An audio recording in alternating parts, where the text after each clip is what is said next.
At my promotion party, my father-in-law said, "We're moving in with you and selling our house." My wife agreed. "It's already decided." I raised my glass and said, "Wonderful news. You can move in next week, right after I'm—" The champagne glass felt weightless in my hand when Richard, my father-in-law, clinked his fork against his crystal tumbler and made the announcement. We were standing in the private dining room of Marcello's, the Italian restaurant downtown, where my company had reserved space for 30 people to celebrate my promotion to Director of Operations. My colleagues were still applauding the speech my CEO had just given about my dedication and strategic vision, when Richard cleared his throat and smiled like he was about to deliver wonderful news. "Since we're all gathered here celebrating Alex's success," he said, his voice carrying across the room with the confidence of someone used to being heard, "Patricia and I wanted to share our own exciting announcement." My wife, Lindsay, stood next to her father, beaming, and something about her expression made my stomach drop before he even finished the sentence. "We've decided to sell the house in Westfield and move in with Alex and Lindsay. It just makes sense at our age, and this way we can all be together as a family." The room went quiet for a beat before polite smiles appeared on my co-workers' faces. My boss, Kenneth, looked confused but raised his glass anyway. Lindsay squeezed my arm and leaned into the microphone someone had been using for toasts. "It's already decided," she said, her voice bright and cheerful like she was announcing a vacation. "We've been planning this for weeks. Dad and Mom are selling their house next month and moving into our place. It'll be so wonderful having them close by." She looked at me expectantly, waiting for me to say something supportive and enthusiastic. I could feel 30 pairs of eyes on me. My hand tightened around the champagne glass until I worried it might shatter. I raised it slowly and managed to keep my voice steady. "Wonderful news," I said, the words tasting like acid. "You can move in next week, right after I'm done moving my things out." The silence that followed was absolute. Lindsay's smile froze on her face. Richard's expression shifted from confident to confused. My boss, Kenneth's eyebrows shot up. Patricia, my mother-in-law, who'd been standing near the appetizer table, went pale. I set the champagne glass down carefully on the nearest table and walked out of the private dining room, through the main restaurant, and into the parking lot. Behind me, I could hear Lindsay calling my name and the murmur of shocked conversation. But I kept walking until I reached my car. My hands were shaking too badly to get the key in the ignition for a solid 30 seconds. I'd been married to Lindsay for 6 years, together for 8 total if you counted the 2 years we'd dated before I'd proposed. We'd met through a mutual friend at a networking event when I'd been working as a senior analyst at a logistics company, and she'd been doing event planning for a nonprofit. Lindsay had been charming and vivacious, the kind of person who could talk to anyone and make them feel like they were the most interesting person in the room. She'd told me she loved how driven and ambitious I was, how she admired my career focus and work ethic. Our early relationship had been fun and easy, weekends exploring the city and evenings cooking dinner together while discussing our days. When I'd been promoted to manager and then senior manager, Lindsay had been supportive and proud, showing up to company events and making friends with my colleagues' spouses. The problems with her parents had started slowly enough that I hadn't recognized the pattern until years into our marriage. Richard and Patricia lived in Westfield, about 40 minutes away, in a 4-bedroom colonial they'd bought 30 years ago. Richard had retired from his position as a regional sales director at age 62 and spent his days golfing and complaining about the economy. Patricia had never worked outside the home and devoted her time to her garden club and church committees. They were comfortable but not wealthy, living on Richard's pension and Social Security. From the beginning, they'd treated Lindsay like she was still their little girl who needed constant guidance and protection. Richard would call Lindsay 3 times a week with advice about everything from our mortgage to what car we should buy. Patricia would show up at our house unannounced with casseroles and opinions about our furniture placement. Lindsay never pushed back, never told them we needed space or boundaries. Instead, she'd thank them profusely and implement whatever suggestions they'd made, even when those suggestions directly contradicted plans we'd already discussed. In our 2nd year of marriage, Lindsay and I had agreed to save for a down payment on a bigger house in the suburbs. We'd set up a joint savings account and committed to putting away $2,000 monthly. 6 months in, I discovered Lindsay had been withdrawing money to give to her parents for various expenses, including a new roof they'd needed and a cruise they'd wanted to take. When I'd confronted her, she'd cried and said her parents had raised her and she couldn't say no when they needed help. We'd fought about it for weeks before reaching an uneasy compromise where Lindsay had promised to discuss any financial gifts to her parents with me first. That compromise had lasted about 8 months before Patricia had needed emergency dental work that wasn't covered by their insurance. Lindsay had transferred $3,000 without mentioning it until I'd noticed the withdrawal while reviewing our accounts. The pattern had repeated with different justifications over the years. Richard's car had needed major repairs. Patricia had wanted to remodel their kitchen. They'd needed help with property taxes.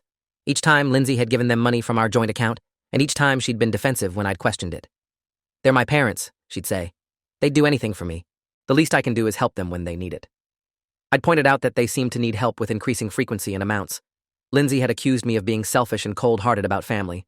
My promotion to Director of Operations had come after 3 years of intensive work on a major efficiency initiative that had saved my company over $2 million annually. The role came with a significant salary increase from $95,000 to $140,000 plus performance bonuses and stock options.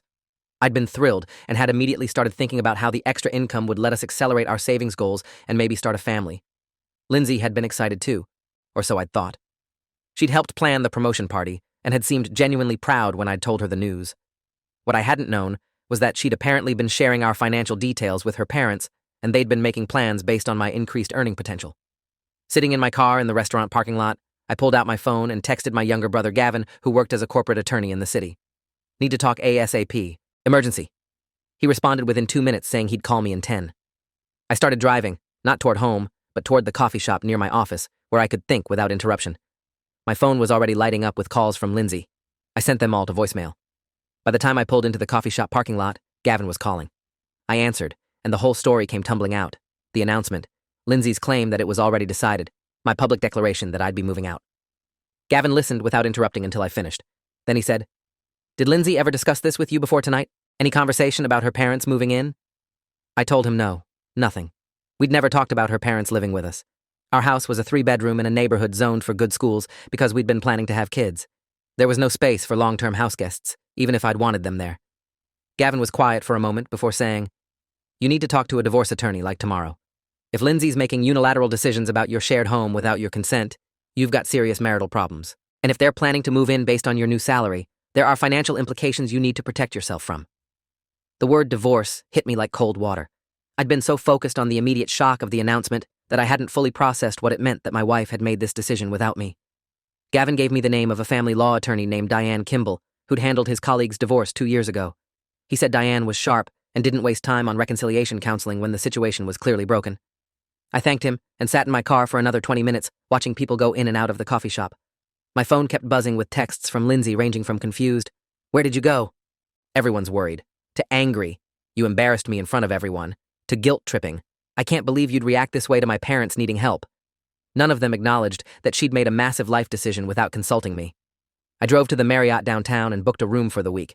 The desk clerk asked if I was in town for business, and I said yes, because it was easier than explaining that I was hiding from my own wife. Once in the room, I called Diane Kimball's emergency line. Her voicemail said she'd return calls within 24 hours for urgent matters.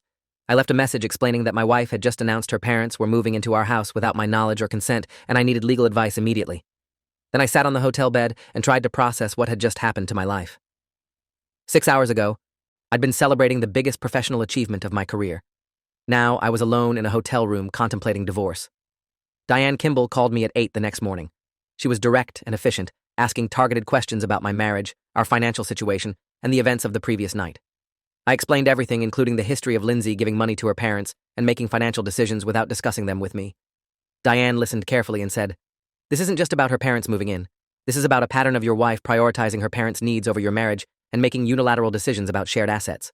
That's a fundamental breach of the partnership marriage is supposed to be." She said she could see me that afternoon, and we should discuss my options, including legal separation or divorce. She asked if I owned the house jointly with Lindsay, and I confirmed we did. We'd bought it 4 years ago with both our names on the deed and mortgage. The meeting with Diane was eye-opening.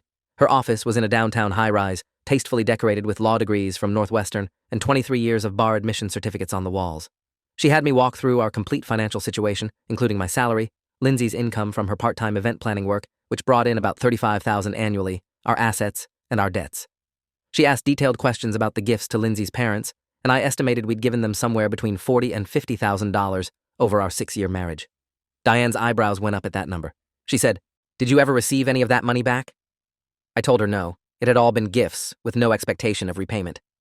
Diane made notes and said, "In a divorce, those gifts could be considered dissipation of marital assets, especially if they were made over your objection or without your knowledge." Diane explained my options methodically. I could pursue marriage counseling and try to establish better boundaries with Lindsay's parents, though she was skeptical that would work given the pattern of behavior. I could pursue legal separation, which would formalize our living apart and protect my finances while giving us time to decide about divorce. Or I could file for divorce immediately based on irreconcilable differences.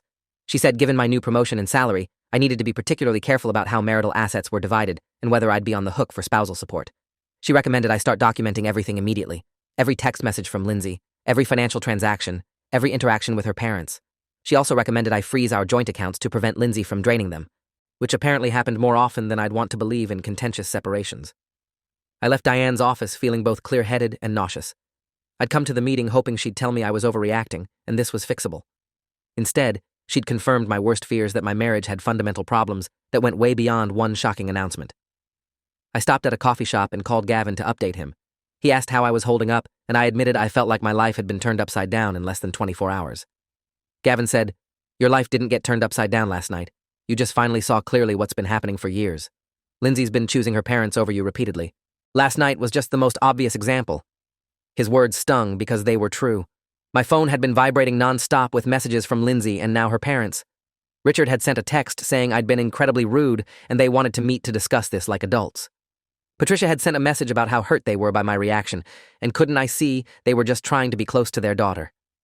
Lindsay's messages had evolved from angry to worried to desperate, asking where I was and whether I was safe and could we please talk. I responded to Lindsay with one message. "I'm safe. I need space to process that you made a major decision about our home without consulting me. I'll be in touch through my attorney." Then I blocked all their numbers. That evening, I went back to our house during hours I knew Lindsay would be at her Thursday evening yoga class. I needed clothes and personal items for the week. The house felt foreign when I walked in, like I was seeing it from the outside for the first time. Everything was decorated exactly how Patricia had suggested, from the beige walls to the traditional furniture.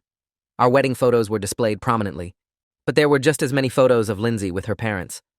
I went upstairs to our bedroom and started packing a suitcase with work clothes and toiletries. That's when I saw the folder on Lindsay's nightstand. It was labeled New House Plans in her handwriting. Inside the folder was a nightmare. Architectural drawings showing our 3-bedroom house converted into a 5-bedroom by finishing the basement and adding a room above the garage. Contractor estimates totaling $98,000 for the renovations. A timeline showing work beginning in 6 weeks. A budget spreadsheet allocating my new hire salary to cover the construction costs and ongoing expenses for 4 adults living in one house. The spreadsheet showed my entire raise and bonus going toward supporting Lindsay's parents. There was even a schedule showing which nights Patricia would cook dinner and which nights Lindsay would, implying they'd planned out our domestic life without my input. The dates on the documents went back 3 months, meaning Lindsay had been planning this since before I'd even gotten the promotion offer. My hands were shaking so badly I could barely take photos of the documents with my phone. I sent them to Diane Kimball with a message saying I'd found evidence my wife had been planning to move her parents in for months without telling me.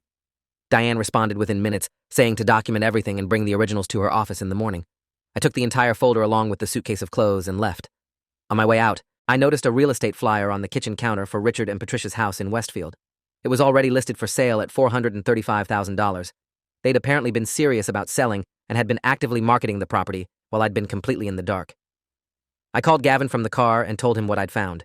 He let out a long whistle and said, "They were planning to use your promotion money to bankroll their move-in and house renovations without your consent. That's financial abuse, man. That's your wife treating you like a paycheck instead of a partner." I asked if the documents proved anything legally, and Gavin said they proved premeditation and deception, which would absolutely help in a divorce.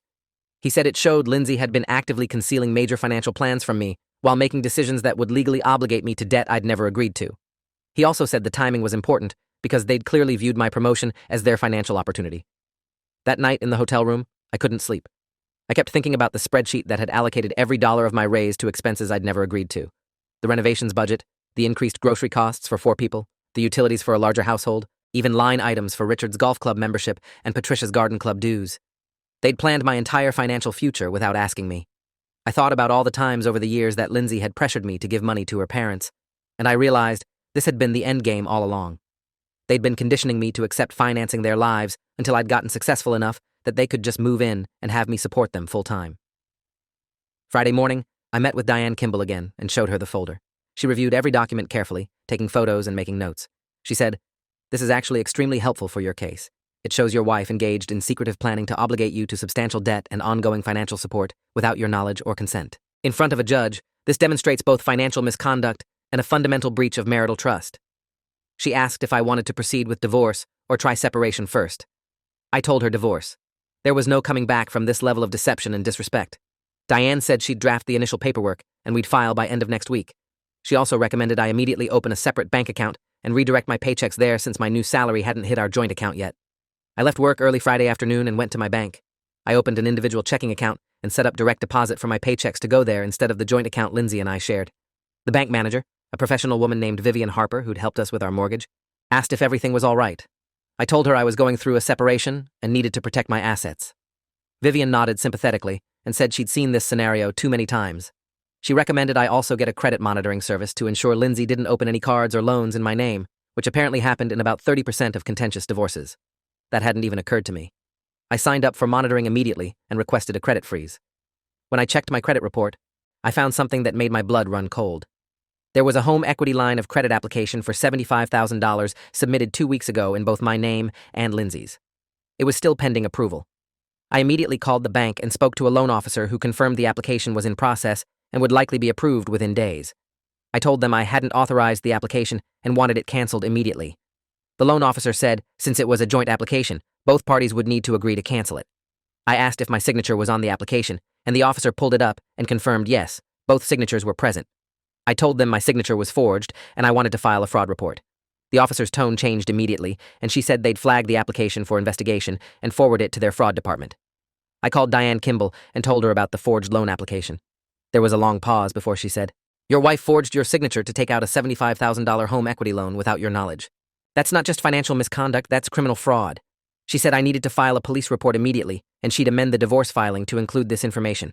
She also said I should expect Lindsay to claim she thought she had my authorization or that I'd agreed verbally, so I needed to be prepared to prove I'd never discussed or approved a home equity loan. I told her I had proof. I'd been out of town for work the week the application was submitted according to the dates, and I had hotel receipts and plane tickets to prove it. I went straight to the police station and filed a report for identity theft and fraud. The officer who took my statement was Detective Monique Lawson, who'd been in financial crimes for 19 years. She reviewed the loan documents I'd gotten from the bank and my travel receipts showing I'd been in California for a conference when the application was supposedly signed. Detective Lawson said, "This is pretty clear-cut fraud. Someone forged your signature on a legal financial document. We'll open an investigation and contact the bank for their documentation. You understand this could result in criminal charges against your wife if the evidence supports fraud?" I said I understood and I wanted to pursue it fully. She said she'd be in touch within a week after they'd gathered initial evidence. That evening, Lindsay finally tracked me down. She showed up at the hotel lobby where I was having dinner and sat down across from me without being invited.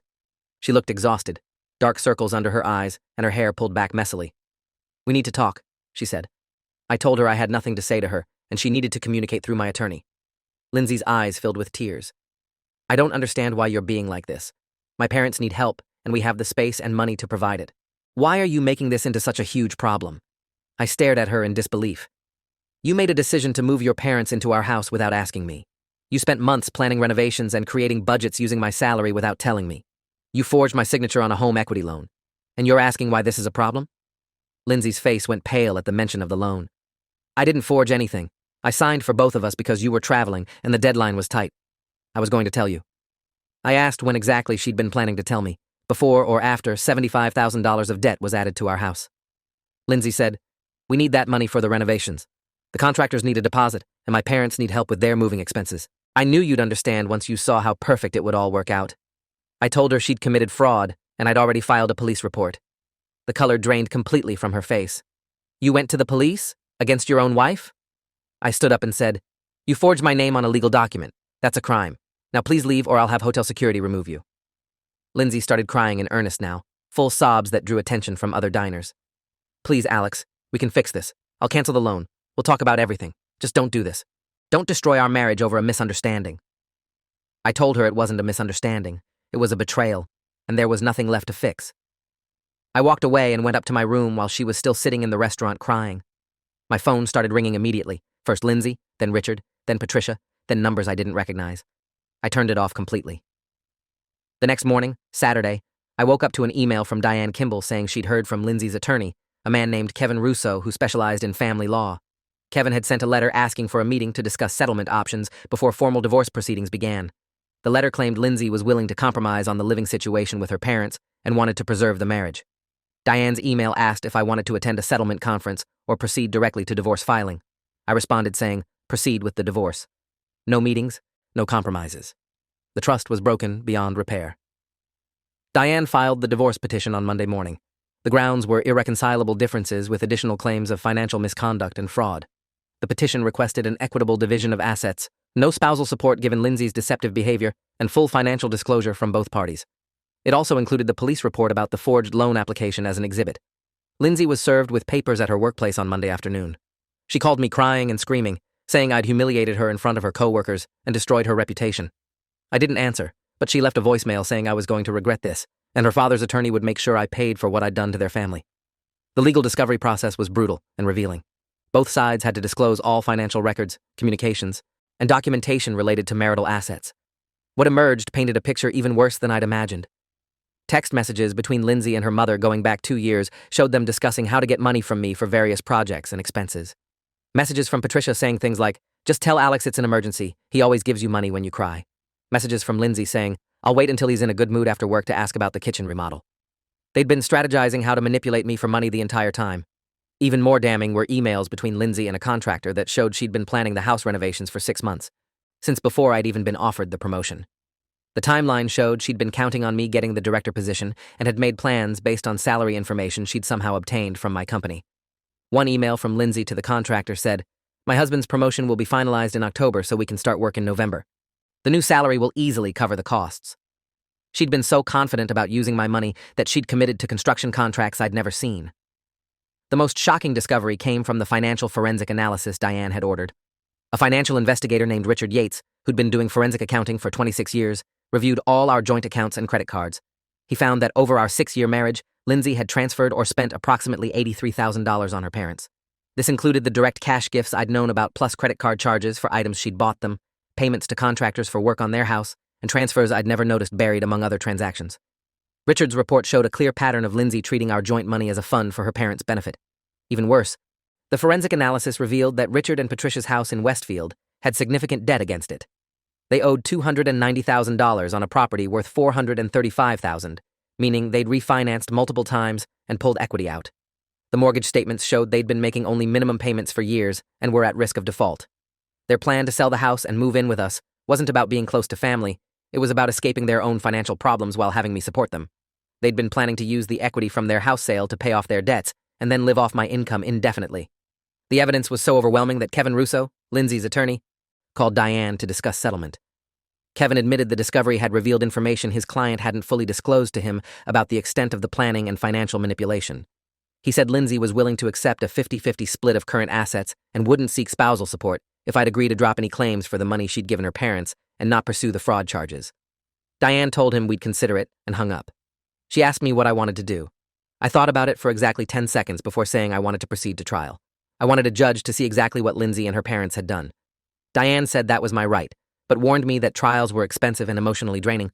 I told her I didn't care. This wasn't about money anymore. It was about accountability. Lindsay had spent years treating me like an ATM for her parents and had planned to obligate me to a lifetime of supporting them. I wanted that on the record. Diane smiled for the first time since I'd met her and said, "Then let's give them a trial they won't forget." The criminal investigation into the forged loan application moved faster than the divorce proceedings. Detective Lawson called me 3 weeks after I'd filed the report to say the bank's fraud department had completed their analysis. The signature on the loan application was demonstrably different from my actual signature on file with the bank.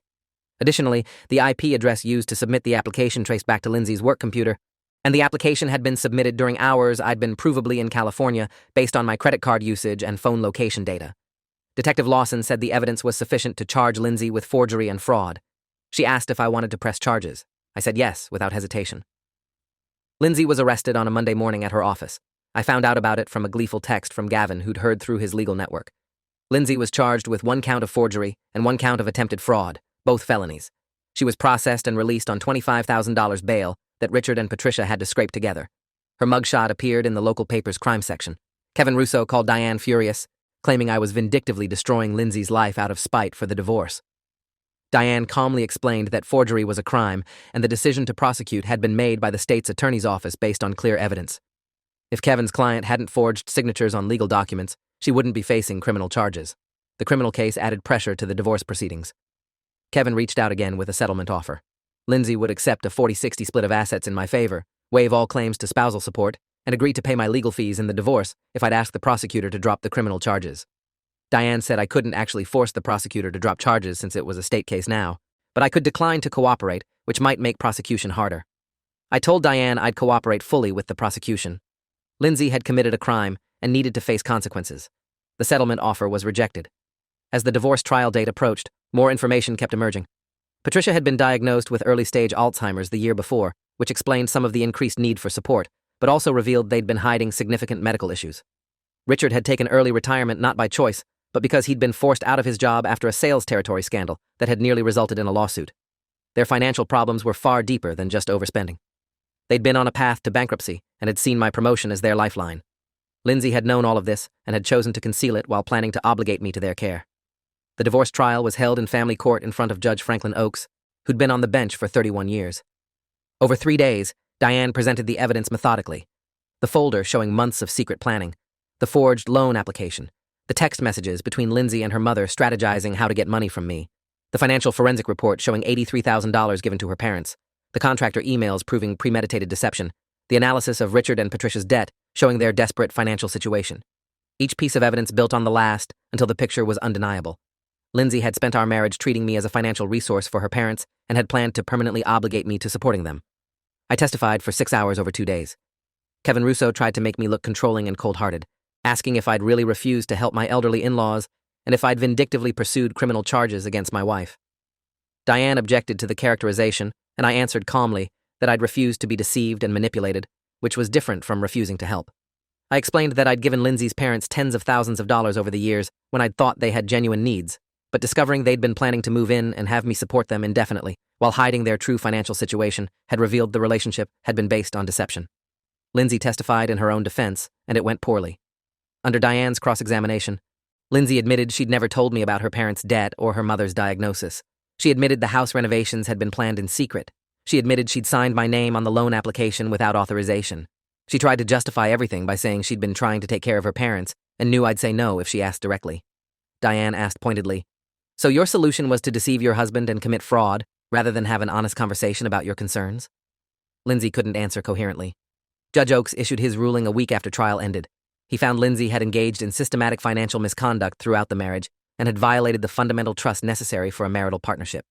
He awarded me 65% of marital assets, including full ownership of the house. He ordered Lindsay to repay $40,000 of the money she'd given to her parents, representing half of the total amount that had been given without my knowledge or over my objection. He denied any spousal support and ordered Lindsay to pay 60% of both parties' legal fees. The written opinion was scathing, stating that Lindsay had treated the marriage as a vehicle for enriching her parents rather than as a partnership between equals. The criminal case went to trial 2 months later. Lindsay pleaded guilty to 1 count of attempted fraud in exchange for the forgery charge being dropped. She was sentenced to 3 years of probation, 200 hours of community service, and ordered to pay restitution to the bank for their investigation costs. She also had a permanent criminal record. Her event planning career effectively ended since many venues wouldn't hire someone with a fraud conviction. The last I heard, she was working retail at a department store. Richard and Patricia's house in Westfield ended up in foreclosure after they couldn't keep up with mortgage payments once their plan to move in with me had failed. They eventually filed for bankruptcy and moved into a small assisted living apartment subsidized by Medicaid. Lindsay moved in with them to help with Patricia's care. The irony wasn't lost on me that Lindsay ended up supporting her parents anyway, just in a cramped apartment on a retail salary instead of in my house with my income. I sold our house 6 months after the divorce was finalized and moved into a modern condo downtown closer to work. The condo had floor-to-ceiling windows with city views and a private terrace, and it was entirely mine. I decorated it exactly how I wanted without anyone else's input. The first night I spent there, I stood on the terrace looking at the city lights and felt something I hadn't felt in years. Free. Free from manipulation. Free from obligations I'd never agreed to. Free from people who saw me as a resource rather than a person. My career continued to thrive. The director position led to a vice president role 18 months later with another substantial salary increase and equity package. This time, when I got the promotion, I celebrated alone with Gavin and a few close friends who'd supported me through the divorce. No party, no announcements, just quiet satisfaction at my own success that belonged entirely to me. Gavin raised his glass and said, "To promotions that don't come with hidden costs." We all drank to that. I started dating again after about a year, cautiously at first. I met someone named Caitlin who worked as a corporate trainer and had her own successful career. She'd been through a divorce too and understood the importance of boundaries and honest communication. When we'd been together for 6 months and started discussing moving in together, we sat down and had explicit conversations about finances, boundaries with family, and how we'd make major decisions together. Caitlin appreciated the directness and said it made her feel secure rather than controlled. We've been together 3 years now and just got engaged. Her parents live in another state and visit twice a year for a week at a time. They stay in a hotel. Sometimes I think about that moment at my promotion party when Richard made his announcement and Lindsay agreed it was already decided. In that instant, my life split into before and after. Before, I'd been sleepwalking through a marriage where I'd been valued for my income rather than myself. After, I'd built a life based on honesty and mutual respect. The shock of that public betrayal had been devastating at the time, but it had also been clarifying. It had forced me to see the truth I'd been avoiding for years, that my marriage had been fundamentally broken and I'd been complicit in pretending otherwise. The severance was painful, but necessary. Like removing a tumor, the surgery hurt, but saved my life. I'd lost a wife, but I'd gained myself back. I'd lost in-laws who'd seen me as a resource, but I'd maintained the family and friends who actually valued me. I'd lost the house we'd shared, but I'd gained the freedom to build something authentic. The math worked out in my favor. Looking back, the clearest sign of how wrong things had been was that moment when I'd raised my glass and said they could move in after I moved out. I hadn't planned those words. They'd come from somewhere deeper than conscious thought, from the part of me that had been screaming for years that this wasn't right. That part had finally been heard. And once I'd listened to it, once I'd honored that instinct that told me to protect myself, everything else had fallen into place. The evidence, the legal victory, the new life, all of it had flowed from that one moment of clarity when I'd chosen myself over people who'd never really chosen me. If you made it this far, hit like. You've earned it.